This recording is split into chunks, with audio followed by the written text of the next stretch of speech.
મોરબી અને માળિયા તાલુકા માટે જીવનદાયી મચ્છુ બે ડેમના 33 દરવાજા બદલવાની કામગીરી પ્રગતિ હેઠળ છે. તો આ કામગીરી માટે સરકારે 15 કરોડનું બજેટ ફાળવ્યું છે. તો મોરબીના ધારાસભ્ય કાંતિભાઈ અમૃતિયાના જણાવ્યા મુજબ આ કામ આગામી 20 મે સુધીમાં પૂર્ણ થશે. તો મચ્છુ બે ડેમ દર ચોમાસામાં 100% ભરાતા મોરબી અને માળિયા તાલુકાની પીવા તથા સિંચાઈની જરૂરિયાતો પૂરી થાય છે. તો વર્ષ 1979ની મોરબી જળ હોનારત બાદ ડેમનું પુનઃનિર્માણ કરવામાં આવ્યું હતું. તો જૂના 20 દરવાજામાં 18નો વધારો કરી કુલ 33 દરવાજા મૂકવામાં આવ્યા હતા. તો ગત વર્ષે 5 દરવાજા બદલાયા હતા. તો મોરબીના શામાકાંઠા વિસ્તારમાં પીવાના પાણીના પ્રશ્નના નિરાકરણ માટે પાનેલી ગામ પાસે તળાવનો વિકાસ કરવામાં આવશે. આ તળાવમાંથી ગ્રેવિટીથી પાણી તાણી શકે તેમ છે.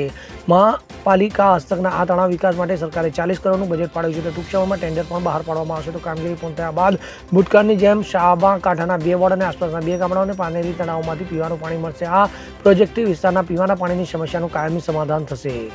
Bureau report CN24 news.